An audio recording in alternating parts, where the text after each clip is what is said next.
Sejam todos muito bem-vindos a mais um episódio do Mentes em Ação. Bate-papo com pessoas reais que sonham, planejam, arregaçam as mangas e vivem dos seus próprios sonhos. Antes de mais nada, vou pedir para vocês, tem um botãozinho aqui embaixo, se inscreverem no nosso canal. Eu sou @cesar.camerini. O Mentes em Ação também está no Instagram como @mentes.emação. E todos os nossos episódios das 3 temporadas, já são quase 100 episódios, esse aqui é o 95, se eu não me engano, 95.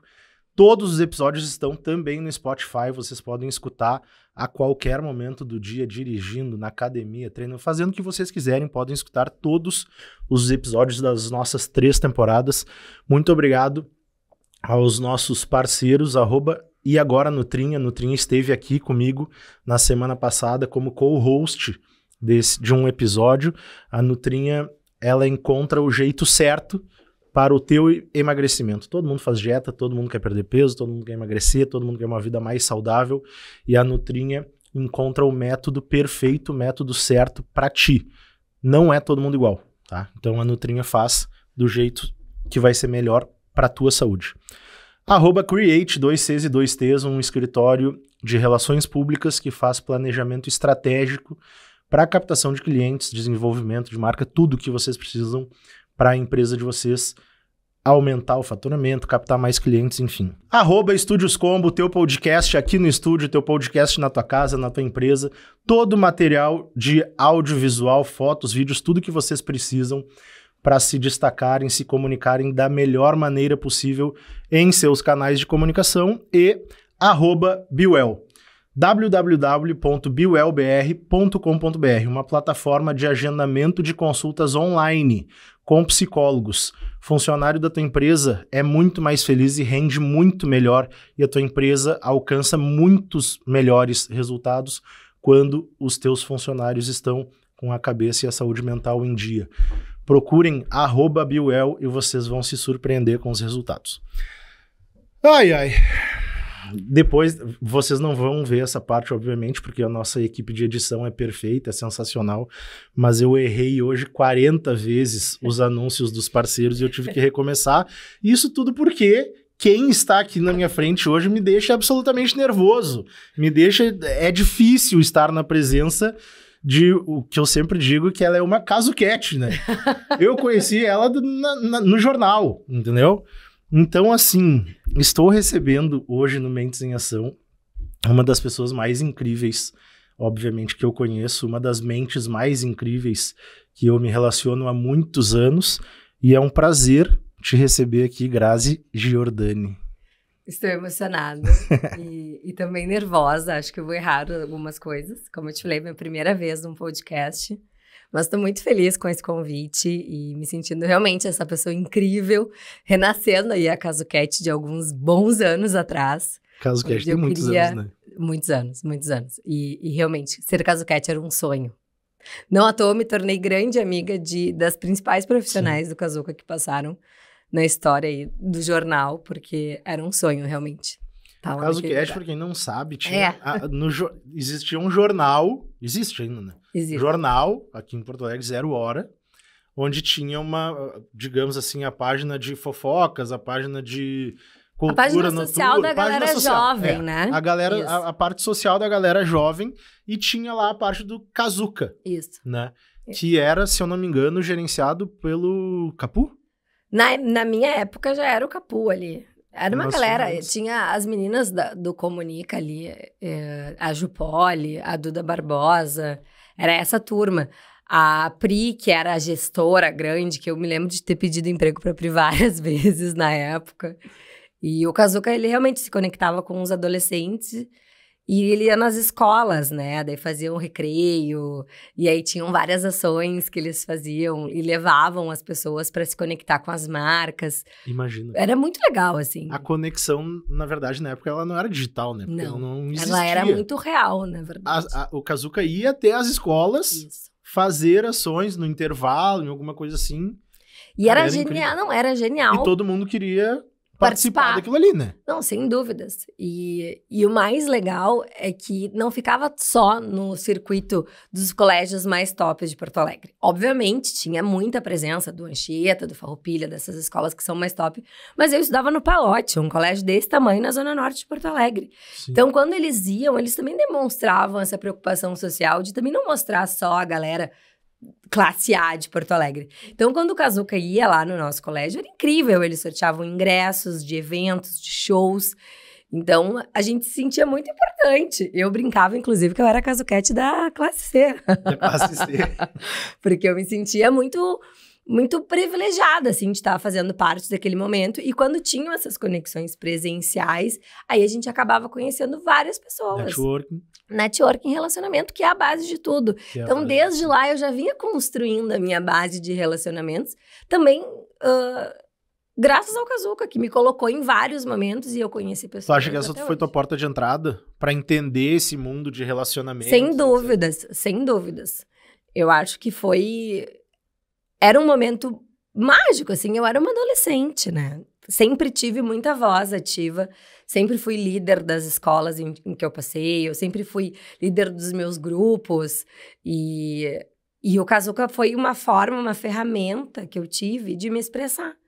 Então, eu participava das entrevistas, quando teve na televisão, eu participava da televisão, eu respondia as entrevistas. Sempre quando tinha alguma pauta e as meninas precisavam colocar alguém para falar, eu sempre dizia assim, não, tô à disposição, me chama que eu vou. Então, eu também estava sempre muito à disposição para oferecer o que eu podia trazer para elas. E, em troca, eu recebia todo esse mundo de relacionamento, de conhecer pessoas, de estar nos lugares. Vai te tornando uma referência, né? E até, sei lá, tu devia ter 15, 16 anos. 15, 16 anos, exatamente. E aí é logo batendo na porta da maioridade. Isso. Daí, quando a gente fazia 18, naquela época, a gente começava a sair, né? Em teoria. E aos 16, 17, a gente já saía. Mas tu começa a te tornar a referência que hoje a gente pode trazer é o influencer, né? Totalmente. É o formador de opinião. Totalmente. E daí tu começa a te tornar referência para aquele público que tá na tua volta e todo mundo assim, o que a Grazi vai fazer? O que a Grazi tá falando? Aonde a Grazi vai? Eu quero ir lá. Porque o que a Grazi faz sabe? É muito louco isso, César, porque é realmente dessa forma que eu percebo, assim. Eu acho que antes desse universo de influencer, nós aqui já tínhamos isso muito forte, com o Kazuca e com essa galera, assim. E eu me lembro já de pessoas daquela época já se destacarem. A Laura Bier, por exemplo. A Luli Potrick, que é minha amiga pessoal, ela era muito influencer nessa época já. E a gente sempre teve ela muito como uma referência, assim. As minhas amigas, elas são todas muito referência pra mim. Então, e pessoas que eu conheci nessa época. As minhas grandes amigas vieram dessa época. Eu sou muito privilegiada de ter muitas amigas que eu construí também nesse cenário, assim, de estar conhecendo pessoas. A noite de Porto Alegre, né? Eu não comecei a sair com 18 anos, eu comecei a sair com 13. E aí também acabei conhecendo muita gente, né? E até hoje tenho grandes amigos na noite que eu conheço aí há bons anos. A gente se conheceu através da noite. A gente se conheceu através da noite. Imagina. E numa época, assim, Pop Rock Fest, as festas da Sujipa, eu era sócia da Sujipa, então eu fazia parte da gurizada da Sujipa. Então, os eventos da rádio, Atlântida, o pessoal da Atlântida de Tramandaí. Pá, eu tenho, assim, ó, eu conheço uma penca de... Quer entrar nesse assunto? Não, obrigada.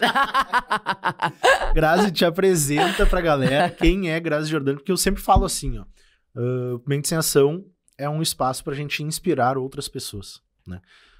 Quando me perguntam o que o Mentes em Ação faz, o César é um personagem, qual é o rolê do Mentes, eu falo, cara, através dos nossos convidados, e eu quero sempre trazer aqui pessoas reais, né? Tem muita gente que quer ter um podcast e pensa, vou falar com DJs e vou chamar o Alok.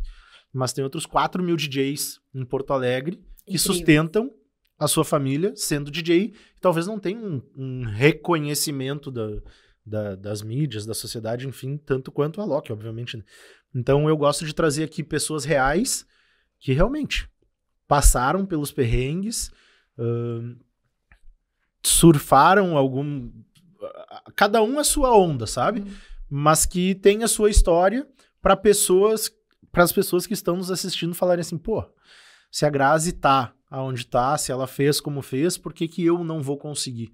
E a gente já tem vários casos de pessoas que realmente nos assistiram e falaram, cara, eu tinha uma empresa que eu só tinha uma ideia, vi o Mentes em Ação, tirei do papel e tô vendendo, sabe? Que legal. Então, te apresenta pra galera quem tu é, quem é a Grazi Giordani e o que faz hoje. Tá. Então, eu sou a Grazi Giordani, eu tenho 35 anos, sou uma geminiana nata e certamente por isso fui para a área da comunicação. Amo me conectar com as pessoas, me comunicar, sou tagarela, falo pelos cotovelos e acho que sempre usei essa facilidade da comunicação ao meu favor. Então, eu sou filha de mãe solteira, fui criada numa casa só de mulheres, minha mãe, minha avó e minha tia. E tudo isso foi construindo a minha persona, né, que eu costumo dizer.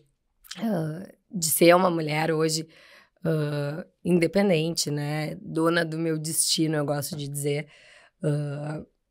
Batalhei bastante para chegar onde eu cheguei. E através do meu trabalho eu consegui conquistar muitas coisas e realizar muitos sonhos. E entendo perfeitamente que ainda tem um longo caminho pela frente para trilhar, principalmente profissionalmente, né. Eu, desde sempre, soube que queria ir para a comunicação. Sempre entendi a comunicação como um elo muito forte entre as pessoas, entre as empresas. E quando eu decidi fazer relações públicas, eu tinha certeza que era isso que eu queria, mas tinha dúvidas, porque a minha tia era jornalista, o meu tio também tem uma carreira fantástica na área da comunicação hoje, à frente aí de um dos principais canais de televisão. E eu via eles se destacarem na vida profissional e eu pensava, é isso que eu quero.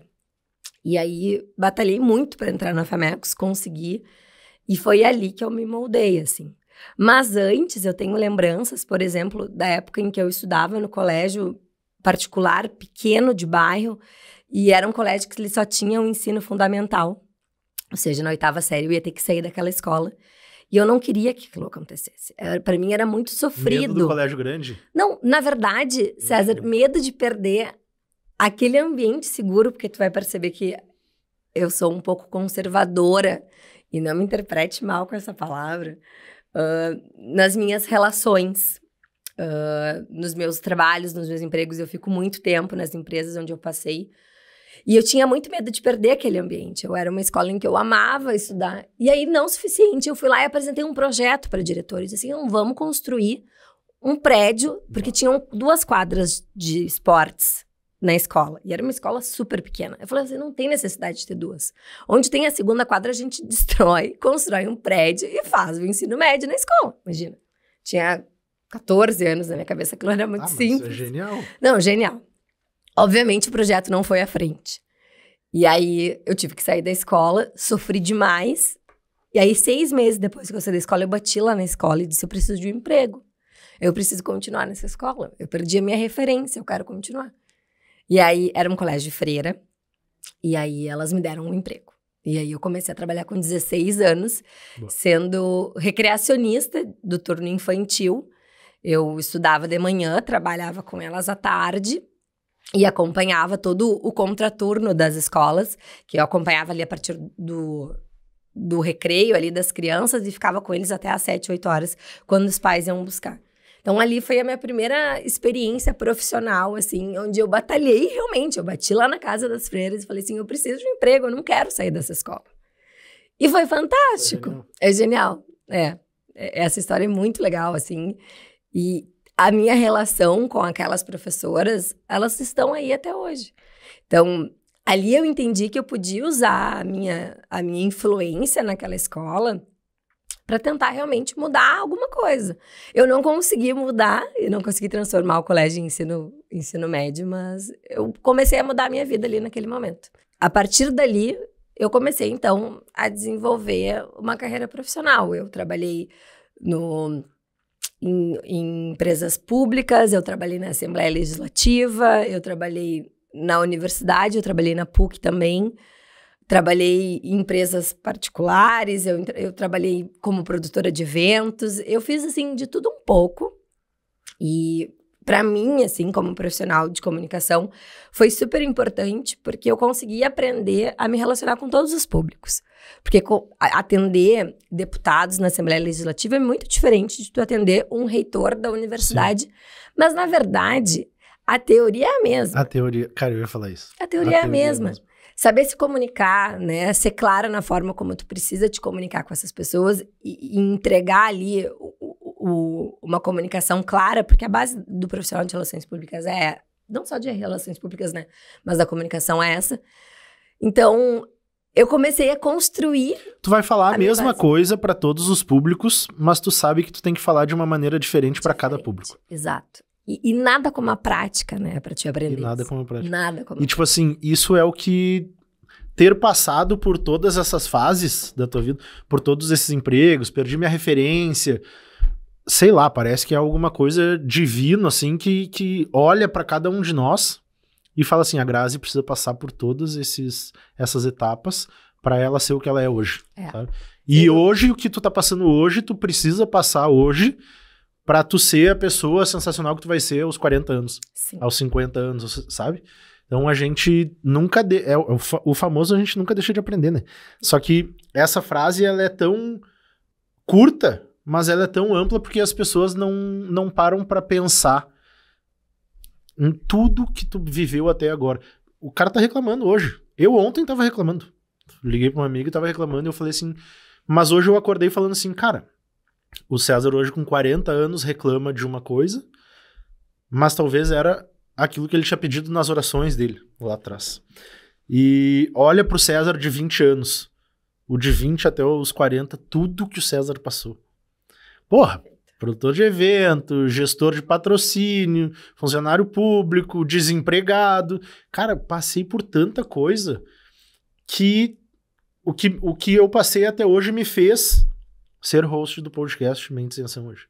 Me fez trazer pessoas reais para contarem as suas histórias. E tem muita gente que senta aí e diz assim, ó, tô nervoso, nunca participei, eu não sei o que eu vou falar, eu não tenho nada para falar. E aí tem um monte de coisa. Porra, tu tem 35 anos de experiência na tua vida, cara. Não é possível que tu ficou deitado numa cama durante 35 anos. Não tem como. E aí, quando eu consigo trazer as pessoas pra cá, os que não querem, né? Eu consigo convencer a pessoa a sair daqui, parece até que, às vezes, modificada, sabe? Legal. Pensando outras coisas, pensando que, cara... Porra, teve gente que já fez post dizendo assim, participei de um podcast. Sabe, César, é muito legal isso que tu tá me dizendo, porque tem uma frase que eu falo muito, assim, não só no ambiente profissional, mas as minhas amigas também já escutaram várias vezes eu falando isso. O nosso principal ativo são as experiências que a gente carrega na nossa vida. E é a partir dessas experiências que a gente constrói quem a gente é. E eu te falo isso numa humildade, porque eu tenho só 35 anos, eu tenho muita coisa para viver ainda. Mas... cada fase da minha vida, cada história, e eu tenho, assim, várias histórias muito legais de momentos diferentes da minha vida, me levaram para ser quem eu sou, que me moldaram como eu sou. Por exemplo, vou te dar um exemplo rápido. Eu participei de grupo de jovens da igreja por 10 anos. Eu também. E eu amava. CLJ? O Onda, na Fátima. Eu fiz grandes amigos lá dentro. Hoje, eu costumo dizer que eu... flerto com todas as religiões, respeito todas, gosto, estudo, gosto muito de todas, respeito muito. Mas a minha base veio da Igreja Católica. E não vou entrar em juízo de valor, sem né? mérito de nada. Então, assim, isso também moldou quem eu sou hoje. Também tu encontra, tu tá numa mesa de bar conversando comigo, tu percebe, assim, sinais claros de que é uma pessoa que... foi criada por uma mãe solteira, que passou pela igreja, que já trabalhou na Assembleia Legislativa, que já atendeu o reitor.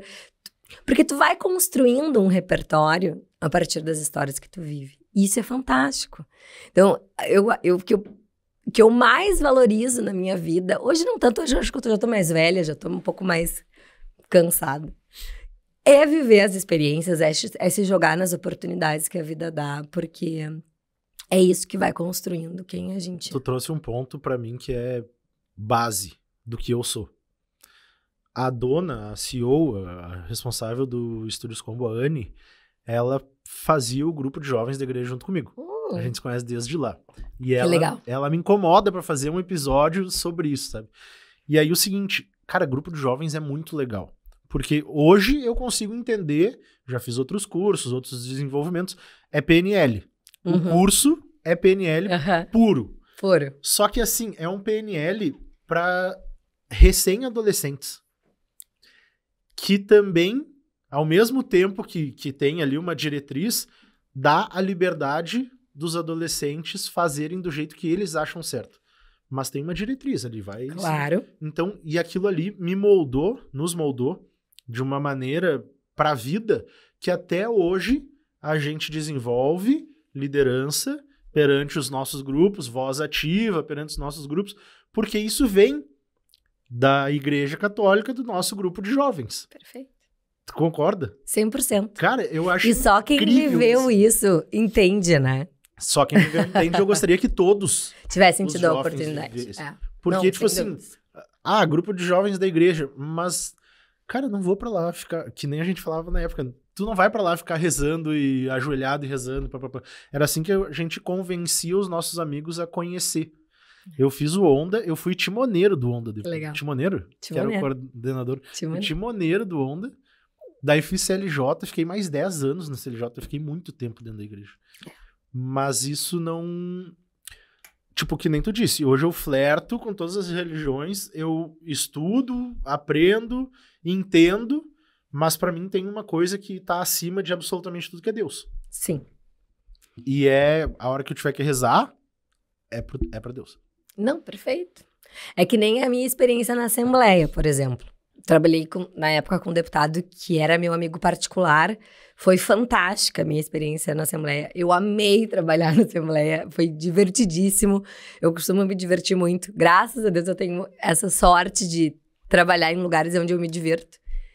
E sempre quando me perguntam como é que foi a experiência de trabalhar com um deputado famoso e ter vivido essa experiência, eu digo que o mínimo foi aprender com quem eu não queria me relacionar. E não vou entrar em questões partidárias. Perfeito. O mínimo foi isso. Eu sabia exatamente qual caminho eu deveria seguir através daquelas relações que eu estava tendo ali naquele momento. Tu sempre aprende... Alguma coisa. É. Né? Eu digo assim, cara, até a morte tem um lado positivo. Sem dúvidas. Depois que meu pai morreu, eu e os meus irmãos, a gente se uniu muito mais e esse foi o lado positivo da morte do meu pai, entendeu? Sim. Então, tu sempre vai aprender alguma coisa, nem que seja aprender o que tu não quer mais fazer. Perfeito. Com quem tu não quer mais te relacionar. Sim. E aí, pra parte técnica do nosso episódio, que é muito sobre relacionamentos, tu vai concordar, mas os relacionamentos, eles abrem portas e abrem a tua mente? 100%. 100%. Eu vou trazer uma história que eu conto sempre quando eu falo da minha trajetória profissional, que é a minha experiência na faculdade de Relações Públicas, né? Eu me formei na PUC, na FAMECOS. Criei relações incríveis e muito sólidas com as minhas professoras. Amei fazer a faculdade, amei. Eu sou completamente apaixonada por aquela fase da minha vida, foi incrível. Eu amava ir pra PUC. Foi um sonho conquistado. Eu sempre quis muito estar lá e me conectar com aquelas pessoas. Sim, naquela época a PUC era o... Nossa! O mais social possível. Não, e era o supra-sumo, Era o auge. Eu lembro que tinha a SPM, que sempre foi, né? Sim. Uma faculdade muito boa. Eu tive a oportunidade de me formar na FAMECOS e fazer um curso de especialização na SPM. Mas nada se compara à experiência da FAMECOS. E eu não tinha a menor ideia do que eu ia fazer, o meu trabalho de conclusão. Menor ideia. E aquilo vinha muito assim na minha cabeça. Eu sou uma pessoa muito do planejamento. Eu planejo tudo. Cardápios, listas. Eu tenho lista por todos os cantos da minha vida. E eu ficava pensando sobre o que eu vou escrever. E eu não queria ser mais do mesmo. Eu queria me destacar. Eu queria encerrar aquele ciclo bem. Eu queria o meu TCC publicado. Eu queria 10. Sim. E aí eu fui pensando, César, eu me lembro que aquilo me tomava, assim. Foram 4 anos pensando sobre o que fazer do meu TCC. Minha avó era viva ainda, morávamos eu, minha mãe e minha avó na mesma casa. E o nosso ponto de conexão dentro de casa sempre foram as telenovelas. A minha avó na sala, eu e minha mãe no quarto, assistindo a mesma novela. E nos intervalos comentando a novela. A gente ia pegar uma água, a gente ia tomar um chá, a gente se encontrava no meu apartamento e tu falava da Helena, do Manuel Carlos, o que estava acontecendo naquele momento. Então, a telenovela ela sempre foi um ponto de encontro muito intenso dentro da minha casa. E eu falei, eu vou escrever sobre telenovelas. Mas o que escrever sobre telenovelas, né? Aí pesquisei, fui atrás e aí resolvi estudar o merchandising inserido nas telenovelas brasileiras.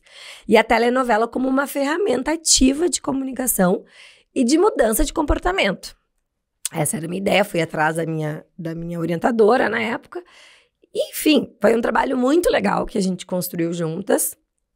Consegui fazer um trabalho bacana de pesquisa, entendendo de que forma era esse estudo desse merchandising, tanto comercial quanto social. Então, desde a marca que pagava para estar lá dentro de um episódio, até uma causa social, por exemplo, o câncer, que a gente tem vários cases de novelas que têm um impacto absurdo na sociedade. E, enfim, tudo dentro de uma teoria, né? Estudando. Aí, eu cheguei num autor que falava sobre merchandising inserido nas telenovelas, que simplesmente era o diretor de merchandising da TV Globo. Falei, cara, eu preciso entrevistar esse cara. Não vou ficar só no livro. Eu vou pro Rio de Janeiro entrevistar esse cara. E fui pro Rio de Janeiro entrevistar o cara. Bati lá na porta dele, disse, oi, tudo bem? Meu nome é Graziella, eu tô fazendo um TCC sobre merchandising nas telenovelas. Tu é o principal autor da minha tese e eu quero conversar contigo. Sendo lá na Barra, lá no downtown, Ia falar um palavrão, desculpa. Pode falar. Longe. E foi uma conversa fantástica, César. Fantástica. Ele me olhou e falou assim, Grazi, ficamos íntimos. Tu apresenta o teu trabalho de conclusão e tu vem trabalhar comigo no dia seguinte. Tu vai trabalhar comigo dentro da Globo. Porque tu desenvolveu um método de análise. E César, detalhe, tá? Não existia Globoplay, não existia Netflix, não existia nada ainda. O Globoplay ainda era muito embrião. Ele já existia, eu já pagava a ferramenta, mas era muito ruim. Eu me lembro que a novela, o estudo de caso que eu fiz foi Fina Estampa, porque era a única que tinha hoje em dia. E se tu for ler o meu trabalho de conclusão, e uma das coisas que eu falo lá era assim, precisa ter um canal onde as pessoas estudem as telenovelas antigas. Porque é fantástico, é muito rico a comunicação que tá ali dentro. E hoje em dia tem, né? Hoje em dia a Globo tá aí, né? E com o Globoplay fortíssimo, um dos canais de streaming brasileiros mais fortes. E a gente sabe aí, quem gosta, né? Que as novelas antigas é uma das maiores audiências. Então, por que eu trouxe essa história? Porque lá atrás, eu já tava entendendo que essas conexões... Desculpa. Eu não fui trabalhar, tá? Com a Globo. Pois é, eu ia te perguntar. Eu não fui, eu me formei, eu não fui. Eu não tive coragem de largar tudo aqui em casa. Eu tinha muito apegada à minha mãe, à minha avó. Não fui, tá? E talvez esse seja um dos arrependimentos aí da minha vida. Mas tive a oportunidade e foi muito legal. E por que eu trouxe isso? Porque a gente precisa ter um pouco de cara de pau também. A gente precisa acreditar muito. Tu ligou pra ele antes de ir? Eu mandei um e-mail, né? Ligar, não liguei, né? Mandei um e-mail, contei pra ele do meu trabalho de conclusão. Na época, eu pedi pra minha orientadora escrever uma carta, também de recomendação. Ele respondeu o e-mail. Respondeu. E aí... Tá, eu quero saber, tu foi pra lá com a agenda marcada. Fui com a agenda marcada. Fui com a agenda marcada e... Que mesmo assim é ótimo, né? Porque foi ótimo. Deu a cara a tapa e... Foi uma conversa muito intensa, assim. E eu tinha... A minha professora orientadora da época, ela era de pesquisa, né? E era muito engraçado que todo mundo achava a cadeira dela dificílima, porque realmente a cadeira de pesquisa em comunicação era difícil, porque era a parte mais história, né? A base toda, né? E aí ela me ajudou a desenvolver um método de análise. Eu basicamente assistia todos os episódios e decupava ali todos os episódios que tinham merchandising e escrevia exatamente como funcionava para tentar entender os objetivos ali daquela marca. E quando eu fui apresentar para o Schiavon, o nome dele, sobrenome, ele disse assim, é o que a gente faz aqui. Tipo, como assim tu desenvolveu isso se é o que a gente faz aqui? E não tinha dados sobre isso, era uma coisa muito fechada. E César, foi incrível, eu descobri coisas, assim, pra mim que era apaixonada por telenovelas, de todo o estudo que eles fazem de anos antes, quando tem um projeto da novela, de ir pra Índia antes e entender se a Índia pode realmente receber a novela Caminho das Índias, por exemplo. Eu ia te falar isso, na tua cabeça tu desenvolveu um método que os caras lá com milhões de reais à disposição demoraram sei lá quanto tempo de estudo para desenvolver o mesmo método. Quando isso acontece contigo, isso já aconteceu comigo também, a única coisa que eu penso assim, ó, caralho, eu tô no caminho certo. Por isso que eu te falei que era um projeto parecido com o teu, que tu me contou antes no início do podcast. Porque... Tá no caminho certo. A ideia era boa, né? Qual é o resultado? Tipo, a nossa cabeça, ela tá direcionada pro lugar, pro sucesso, entendeu? Qual é o resultado de uma pessoa que constrói isso? Que tá nesse caminho? É o sucesso. Não tem. E o sucesso, óbvio, que ele é muito... É variável. O que é sucesso pra uns não é pra outros, Claro. enfim, né? Claro. Pra mim eu não sei o que eu vou te fazer essa pergunta no final do episódio. Tá. E tu vai pensando nela. Mas pra mim o sucesso é ser feliz, cara. E ser feliz é Essa é a pergunta? no final Eu do sei, episódio. eu Mas a tenho gente vai uma resposta muito clara pra a isso. gente vai dissertar sobre ela no final do episódio. Legal. Eu quero saber por que tu preferiu na tua vida hoje trabalhar para alguém ou trabalhar para uma empresa, né, ser funcionário, do que ter um próprio negócio. Porque hoje a moda é empreender, Sim. né? Vou ter o meu próprio negócio, tem gente aí que, enfim, Sim. que abre redes e redes de franquias e etc. Mas por que tu preferiu trabalhar para alguém? É curioso, porque quando eu tava vindo pra cá, eu tava com um amigo conversando com ele sobre isso, né? Que difícil que vai ser responder essa pergunta. E ele me falou assim, não, Grazi, é muito fácil porque tu fala muito sobre isso. E aí eu me dei conta disso. Lembra quando eu falei lá atrás que eu sou um pouco conservadora nas minhas escolhas profissionais? Sim. Eu sou uma pessoa que eu preciso de estabilidade. O meu trabalho é a base da minha vida. E aí a gente chega no meu momento atual profissional, onde eu trabalho numa empresa há 7 anos, que é a minha casa, é a minha vida. Eu sou apaixonada pelo trabalho que eu desenvolvo hoje na DBC. Então, tudo pode acontecer na minha vida, César. Mas se o meu trabalho tá ali, estável, é a base que eu preciso para me levantar. Então, essa estabilidade foi algo que eu sempre procurei. E, assim, eu admiro demais os meus amigos empreendedores, porque eu não teria essa força. Porque eu já tive, na verdade, uma experiência em casa, né? A minha mãe, que é a minha grande inspiração na área, uma comunicadora nata, teve uma casa de eventos e a gente empreendeu durante 7 anos, pré-pandemia. E foi muito desafiador, muito desafiador. Eu tinha o meu trabalho e à noite eu ajudava ela na casa de eventos. E foi muito desafiador por N motivos.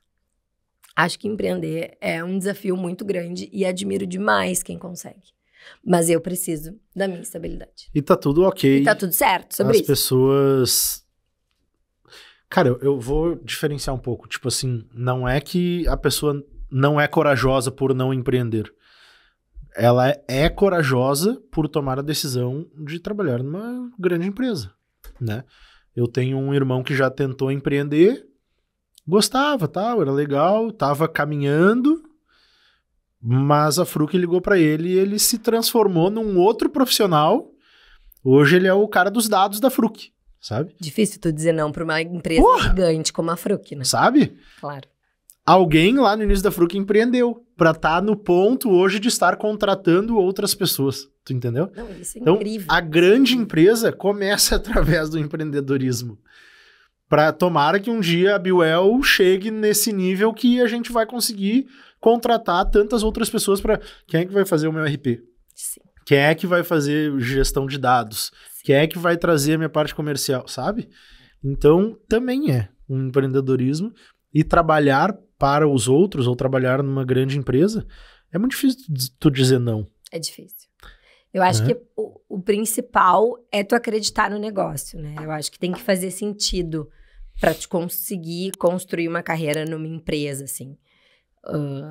Tu tem que te conectar com os valores daquela empresa, com o propósito daquela empresa, para que faça sentido, né? Porque realmente eu acho que é difícil, assim, né? Eu, hoje em dia, me inspiro muito na minha gestora, na DBC. Ela tá de licença maternidade, inclusive tô vivendo um desafio profissional grande, que é substituir ela na licença. E ela tá na DBC há 18 anos. Eu tô há 7. E eu percebo claramente a oportunidade gigante de continuar. E de ter possibilidades novas, de criar ações novas. Porque, pra quem não conhece, a DBC é uma empresa de tecnologia, né? E eu não entendia nada de TI. Inclusive, ainda hoje, tem coisas que eu não entendo, tá? Mas tô aí, tentando aprender. E presto sempre muita atenção nas reuniões técnicas. Mas eu entendi que era um mercado muito novo. Há 7 anos atrás, para mim, né? A DBC tinha 300 funcionários. Hoje a DBC tem 1.000 funcionários. A DBC cresceu absurdamente na pandemia. Na verdade, todo o setor de tecnologia, né? Sim. Cresceu porque as empresas elas precisaram, de uma maneira geral, se fortalecer para conseguir manter, né, os seus negócios acontecendo. Então, eu consegui passar por uma evolução de empresa muito grande. E quando eu entrei na DBC, o marketing nem era uma área estruturada. Eu entrei com o desafio de estruturar uma área de marketing numa empresa de tecnologia. Então, o desafio, ele era incrível. Assustador. Foi muito desafiador para mim. E hoje, quando eu olho para trás, liderando um time de 5 pessoas hoje, e à frente de relacionamentos dentro da empresa super importantes, como parceiros, fornecedores, agência, atuo diretamente com a diretoria numa área estratégica da empresa, olhar para trás e ver que a gente conseguiu desenvolver isso dentro de uma potência que é a DBC, é incrível. Qual é a tua função hoje dentro da DBC? Eu já sou líder de marketing e eu lidero, então, o time de comunicação e marketing voltado para endomarketing. Quantas pessoas? São 5 pessoas. Endomarketing. O ponto principal da nossa conversa, inclusive para quem for nos escutar depois, é entender que o marketing, por mais que ele tenha uma base teórica, cada empresa tem o seu. Por exemplo, quando eu entrei na DBC, o principal objetivo da empresa era aumentar o número de profissionais. A gente tinha 300 e uma meta arrojada aí de chegar em 1.000 funcionários. Então, toda a nossa comunicação, as nossas ações eram voltadas para a marca empregadora. Atrair talentos, reter talentos e desenvolver o melhor ambiente de trabalho para que todos os profissionais queiram trabalhar na DBC. Porque o mercado de tecnologia é extremamente competitivo. As empresas, elas entregam tudo e mais um pouco para que o profissional escolha fazer parte da tua empresa. Então, ali era o contrário, né? Era o contrário. É o contrário. Exatamente. E eu nunca tinha trabalhado com aquilo. Então, era um trabalho muito próximo da área de recrutamento para entender a necessidade daqueles profissionais e abrir caminhos. Por exemplo, eu vou te dar um exemplo. Isso é planejamento estratégico puro. Puro. Só antes de tu dar esse exemplo, a DBC tem um marketing externo? Não, hoje é tudo interno. Não, eu digo um marketing para mostrar para as pessoas 100%, que faz. 100%. Tem também. Hoje em dia, a gente tem uma área de marketing estruturada que a gente chama de marketing comercial, que daí é todo o trabalho de marketing digital, dados, redes sociais, tráfego pago, etc. Mas o o endomarketing é tão importante quanto, porque cara, eu achei isso genial. É para tu mostrar, a empresa mostrar pros profissionais do mercado que, é bom trabalhar aqui. Queiram trabalhar aqui porque tem espaço aqui para, né? Claro que vai haver uma seleção, uma escolha, não é só querer, obviamente. Claro, obviamente. É porque o trabalho de TI é diferente, né? Sim. Cada projeto que a gente fecha com os nossos clientes, a gente precisa ter profissionais qualificados que entreguem determinada tecnologia. Então, a gente precisa do melhor desenvolvedor Java do mercado. Então, de que forma a gente vai captar aquele talento para fazer parte da nossa empresa? E isso é fantástico, porque daí tu tem que construir um ambiente de trabalho diferente. Que a pessoa queira trabalhar ali. Isso é incrível. Isso é incrível. Tu fica desenvolvendo ações. Claro, né? Eu tô falando de um olhar muito, muito apaixonado, né? Mas os desafios são gigantes. De desenvolver ações para trazer aquela galera pro profissional, o desenvolvedor Java mais pica do estado, escolher, não, eu vou trabalhar na DBC. Eu acho que as grandes empresas são esse caminho, sabe? Sim. Cara, tu tá na rua hoje, conversa com um amigo, ou com uma amiga, enfim, e a pessoa fala, arranjei um emprego, é que tu foi trabalhar aonde tinha espaço pra ti. Tu arranjou uma vaguinha ali de alguma coisa, sabe? E não, as grandes empresas eu preciso... Cara, a coisa mais básica, eu preciso ter um espaço de descanso pro meu funcionário, meu colaborador se sentir bem e conseguir entregar o melhor possível. A Bewell é isso. A gente criou pensando na saúde mental dos colaboradores de empresas. Saúde mental em dia, o teu funcionário ele vai render muito mais, e a tua empresa vai ter muitos melhores resultados. Perfeito. A gente tem uma frase interna na DBC que a gente diz que a DBC é uma empresa de tecnologia feita por pessoas. A tecnologia realmente ela é fundamental. ChatGPT, todas essas ações de inteligência artificial, elas são fundamentais para o nosso negócio. Mas a base são as pessoas. E para o profissional de comunicação, trabalhar com uma empresa que valoriza tanto o profissional, independente do objetivo final, é incrível. Porque daí tu realmente percebe que o ativo de uma empresa são as pessoas. É o colaborador satisfeito, é o colaborador feliz. Porque, César, nesses 7 anos e meio de DBC, eu passei por uma pandemia, que foi muito difícil. A gente botou os nossos 1.000 colaboradores no trabalho remoto e a gente manteve a qualidade das nossas entregas e manteve o colaborador feliz. Ou seja, a gente teve que desenvolver... Tudo que a gente fazia antes, no presencial, era uma coisa. A gente teve que parar e dizer assim, não, agora a gente tem que mudar o nosso pensamento para o trabalho remoto. De que forma engajar essa galera a quilômetros de distância. Baita desafio da noite pro dia pensar nessa transformação. São 1.000 colaboradores, mas tem 200 no Rio Grande do Sul. Esses outros 800 moram no Nordeste, moram no Amapá, moram sei lá onde. Hoje em dia até profissionais do exterior. A gente tem profissionais que moram na Europa. Então, como se comunicar com essa galera e manter essa galera engajada para continuar na empresa? Esse é o meu trabalho hoje. É home office que vocês chamam? Home office. Permanece. Permanece. Não 100%, mas... Hoje a nossa sede é no Instituto Caldeira. Inclusive, a DBC foi uma das primeiras empresas a ser fundadora do Instituto quando a gente construiu aqui em Porto Alegre, pós-enchente. Na verdade, a gente tinha a nossa sede, que era incrível. Era um ambiente muito legal. A gente fazia as nossas confraternizações, era uma casa, era muito incrível. Aí veio a enchente, e aí a gente teve que se reprogramar, né? A gente tem uma diretoria muito ativa, que são 3 sócios, que eles estão ali no dia a dia o tempo inteiro. E aí eles decidiram, então, ir pro Caldeira, e aí a gente construiu a nossa sede lá. Então, a nossa base tá no Caldeira. Então, as nossas áreas de apoio, todas elas estão ali e aberta para todos os nossos colaboradores, os nossos clientes. Acaba sendo um ponto de encontro também para os nossos clientes estarem. Mas hoje, 800 tantos colaboradores, eles estão fora dali. Então, a gente tem momentos durante o ano em que a galera vem, participa e conhece a nossa sede, mas é ali que a gente tá. Então, por exemplo, a minha equipe hoje, ela é 100% remota. 100% home office. Mas a gente se encontra pelo menos 2 vezes por mês, porque a gente precisa se ver, a gente precisa do contato, a gente faz feedback, a gente tem que ter esses encontros de confraternização.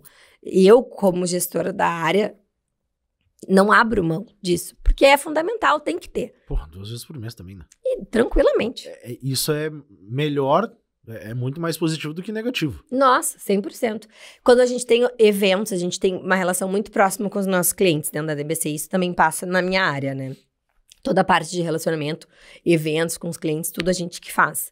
Então, quando a gente tem palestra, tem encontro, tem qualquer evento presencial que a gente faz lá na nossa sede, a nossa equipe é a responsável. Então, a gente também tá lá, né? Agora mesmo vai ter Semana Caldeira, a DBC participa ativamente. Então, setembro é o mês que a gente vai estar lá 4, 5 vezes no mês. E é muito bom, a equipe tá sempre muito engajada a estar presencial nesses momentos, porque é o momento de encontrar todo mundo, né? Grazi, uma empresa de tecnologia que muita gente pode dizer assim, não tem nada a ver com a nossa área de comunicação, né? E tu falou um pouco sobre isso, mas eu queria que tu aprofundasse um pouco mais na expectativa que a diretoria lá coloca em cima do teu trabalho, do teu departamento, né?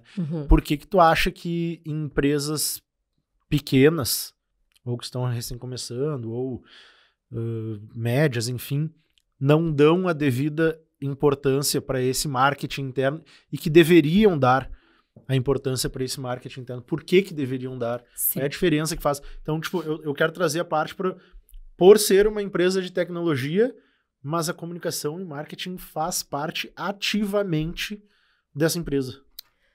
A resposta é pessoas. Quando a empresa percebe e entende que o principal ativo são as pessoas, tu precisa ter uma área pensando naquelas pessoas o tempo inteiro.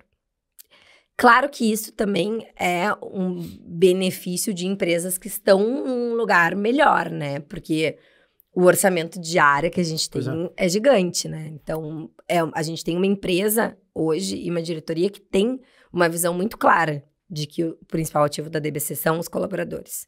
Então, o investimento, ele corresponde a essa expectativa. Então, ter uma equipe pensando nisso, ela responde 100% ao negócio da empresa. A DBC, ela é GPTW desde 2012 consecutivamente. Hoje, a DBC, ela está entre as 5 melhores empresas para trabalhar do Brasil.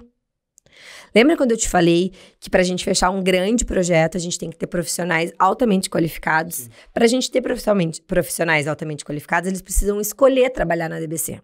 Porque o profissional de tecnologia, ele escolhe onde ele trabalha.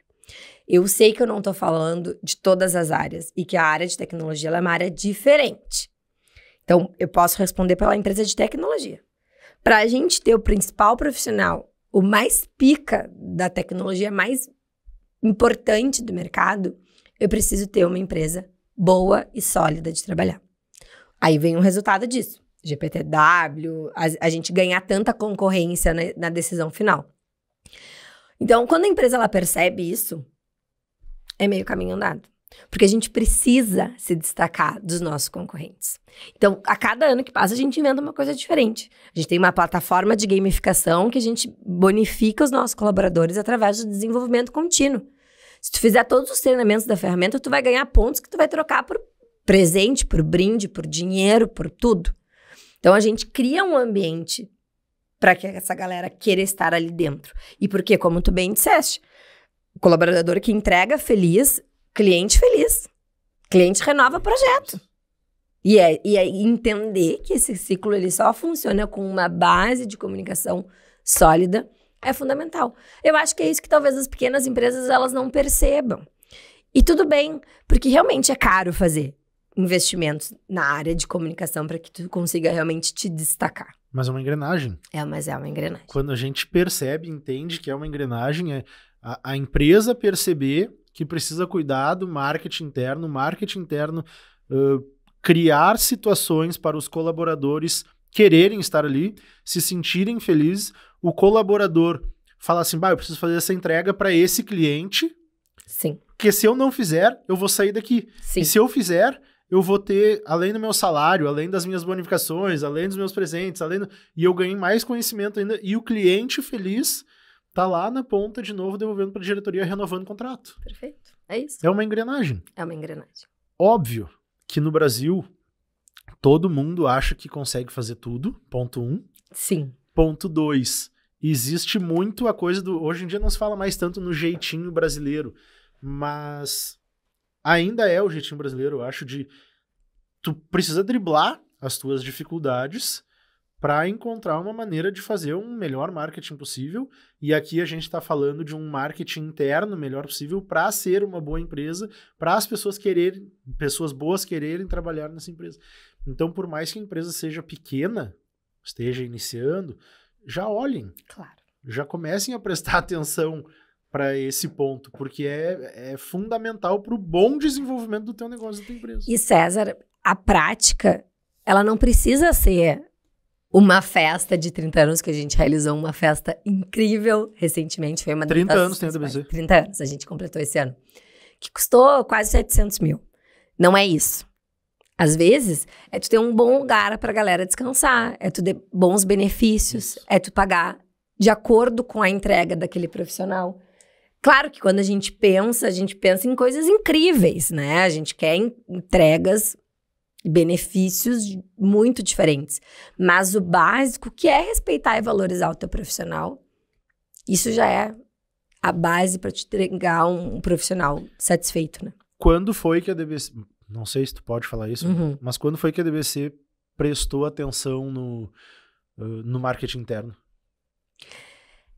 Eu tenho a impressão de que a DBC, ela sempre teve essa preocupação, tá? Porque quando eu entrei na empresa, e agora eu vou contar uma coisa que eu sempre comentei, assim, que eu acho que é fantástico, que foi estar no lugar certo, no momento certo, né? Quando eu tinha acabado de sair de um trabalho, que eu tinha ido para a área de vendas, eu não estava muito feliz, eu não performei bem. E aí eu saí da empresa e eu estava procurando uma nova oportunidade no mercado, e eu gosto de caminhar na rua, eu gosto muito de fazer exercício. Eu fui caminhar na rua e eu passei na frente da DBC, que era na Avenida Andaraí, a nossa antiga sede. E eu olhei e falei assim, nossa, olha só que legal, uma empresa desse tamanho e do lado da minha casa. Era tipo 10 minutos caminhando da minha casa. Falei, bah, quero trabalhar aqui? Imagina, trabalhei minha vida inteira pegando ônibus. E era longe pra burro nos lugares que eu trabalhava. Falei, imagina trabalhar do lado de casa num lugar que eu posso ir a pé. Cheguei em casa, entrei no LinkedIn, botei o nome da empresa e tinha uma vaga aberta de analista de marketing. Falei, meu Deus, é um sinal, vou me candidatar. Não conhecia ninguém que trabalhava na empresa. Não tinha nenhuma referência lá dentro. Mandei meu currículo, me candidatei. A DBC é excelente, como sempre. Entrei no processo seletivo da empresa, fui lá, conversei com eles, etc. Passei por todo um processo seletivo e hoje sei porque estou na empresa, né? Na época eu não fiquei sabendo. Que a vaga ficou entre duas pessoas, né? Eu e uma pessoa da área técnica de marketing. Porque eu não tenho a técnica, tá, César? Eu fui para a área de estratégia e gestão. Tecnicamente, eu não sei usar programas de criação, por exemplo. Eu gerencio quem faz, entendo das plataformas, mas não atuo tecnicamente. E naquele momento a empresa tomou uma decisão de ir para um lado mais estratégico de gestão do que para uma área técnica, e por sorte era eu. Mas eu podia ter perdido a minha oportunidade ali para uma área técnica. Então, ali naquele momento, tu já percebe que a empresa ela estava com um outro olhar. Sim. Eles já estavam sentindo que eles precisavam estruturar uma equipe de marketing. Na época, a gente tinha um marketing, uma agência de marketing que nos ajudava, e eles precisavam de uma pessoa para fazer a gestão daquela relação. E em 2 anos eu consegui, junto com a minha gerente, internalizar o marketing. Então, ali foi a grande sacada de entender que o marketing ele é diferente, o tempo é diferente, as necessidades são outras, a urgência é outra. A parte técnica, para mim, ela é muito importante, mas a parte estratégica, sabe? É o que tu falou. Eu sei fazer a gestão de pessoas técnicas. Isso. Mas eu acho que se tiver só uma pessoa técnica sem uma boa gestão, sem essa gestão, cara, não vai andar, sabe? Tu pode ter o melhor, tecnicamente melhor, mas sem a gestão, o técnico ele é mais individualista, digamos assim, né? E o estrategista, ele olha pro todo, pro que a gente vai fazer, quem a gente precisa aqui, o que eu preciso fazer aqui e lá. Ele monta a engrenagem. O técnico é uma parte da engrenagem. E como é importante a gente ser profissionais generalistas, né? E ter um olhar pro todo. Porque hoje eu tô no papel em que eu tô porque eu consigo fazer essa gestão de todas essas áreas. Sim. Eu não me tornei especialista de uma área técnica, né? Eu consigo olhar o todo, e aí por isso que a diretoria, enfim, a minha gestora, confia no meu trabalho para fazer essa gestão macro de toda essa entrega, né? E isso é fundamental. É o que eu digo sempre. Melhor coisa dentro da comunicação é tu te especializar em tudo, ou um pouco de tudo. Porque se tu for só por um caminho, é muito difícil. Hoje em dia o mercado é muito competitivo. A gente tem que se destacar por ter diferentes skills. Eu gosto da parte da gestão, de fazer a gestão. Eu gosto dessa parte. É muito legal. E desafiador. Né? Mas tem gente que gosta de ser o melhor em uma área específica. Perfeito. Sim. Mas tu vai ter alguém que vai fazer a gestão dessa equipe, porque nós vamos precisar de vários técnicos juntos. E aí é uma gestão de equipe. É isso. Vamos para a pergunta derradeira. Aquela. Na verdade, eu gosto de fazer 2 perguntas finais. Tá. Uma eu vou mudar hoje. Tá. Mas pra ti, qual é a definição de sucesso? E se tu tivesse um superpoder, qual seria? Tá. Quando tu falou o que era o sucesso no meio da nossa conversa, eu pensei na hora que é encontrar e viver o perfeito equilíbrio entre vida pessoal e vida profissional. Hoje eu encontrei isso na DBC. E por isso eu sou tão feliz onde eu trabalho hoje. O equilíbrio entre vida pessoal e profissional, ele é lindo na teoria. Mas é maravilhoso viver isso na prática. Então, quando a gente encontra isso, é o grande sucesso. Então, te respondo dessa forma, é uma das coisas que eu mais valorizo, é o que eu passo isso pro meu time diariamente. Porque o perfeito encontro e o equilíbrio entre as duas áreas da nossa vida, que é a profissional e a pessoal, é o sucesso de tudo. E eu encontrei. Tu falou, graças a Deus. No início do episódio ali eu tava falando com uma amiga ontem, eu tava reclamando pra ela. Agora tu falando isso, eu percebo que, cara, eu tô num desequilíbrio pro lado profissional. Cara, eu tô muito focado no meu lado profissional. Muito, muito, muito focado. E eu acho que tá, tudo bem. Eu acho que eu vivi muito na minha vida, né? Eu gosto de falar isso. Bah, eu vivi. Vivemos. E talvez o lado profissional tenha pesado pouco. E agora ele está pesando muito. E talvez, equilibrando a balança, eu acho que o caminho é chegar nesse equilíbrio de sucesso entre profissional e pessoal.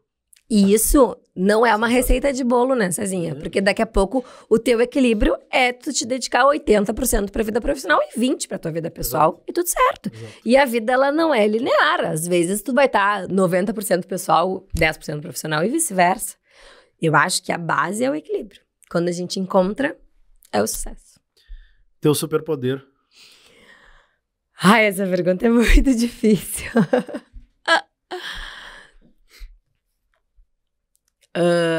Eu acho que eu gostaria de me teletransportar.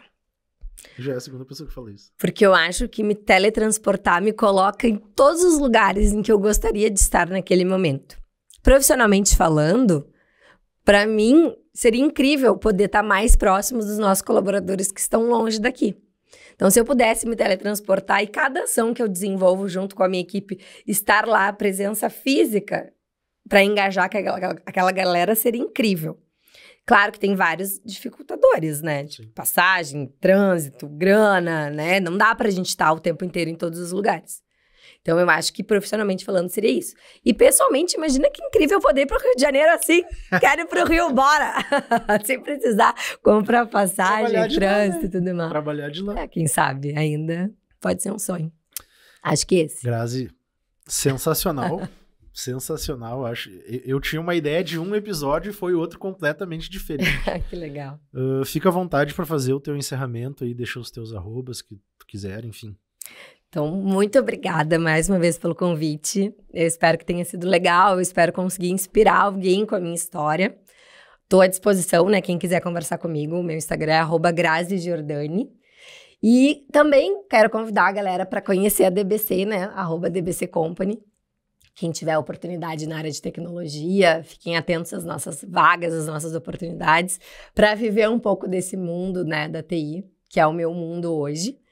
E agradecer mais uma vez a oportunidade, foi incrível, eu tava nervosa. Eu te falei que eu sou um pouco prolixa, então é difícil para mim ser mais objetivo em algumas respostas, mas acho que deu para falar um pouquinho de tudo. Obrigada pela oportunidade, foi incrível. É muito bom a gente conseguir finalizar um episódio assim, né? Feliz pra cima. Um episódio que, como eu disse, foi completamente diferente do que eu tinha imaginado. Tomara que vocês tenham gostado. A Grazi eu gosto muito de falar. Eu sou um cara de muitas relações, né? Conheço muita gente. Uns mais próximos, outros mais distantes. Outros faz tempo que eu não falo. Outros eu falo de vez em quando. Outros eu falo sempre. Mas eu gosto muito de falar que eu sou muito fã dos meus amigos, e da Grazi não é diferente, sou um grande fã da Grazi. A turma de vocês, assim, ali, quando eu conheci tu, a Fê, a Rê, cara, a Ju, todo mundo pra frente, todo mundo... Vocês não têm aquela coisa... Eu vou talvez entrar num assunto polêmico aqui. Vocês são completamente independentes, não precisam de absolutamente ninguém por perto pra fazerem as coisas acontecerem. E vocês não ficam dizendo isso, né? Vocês só fazem, só vivem, só fazem. E é por isso que eu sou muito, muito fã de todas vocês. Muito fã da Grazi. E é isso. Eu acho que Mentes em Ação, em mais um episódio, cumpre o seu intuito, né? O seu planejamento. Mais uma vez, aqui embaixo tem um botãozinho para vocês se inscreverem no nosso canal. Já são quase 500 inscritos no canal do Mentes em Ação no YouTube. O Mentes em Ação tá no Instagram como @mentes.emação, também já são quase 1.500 seguidores.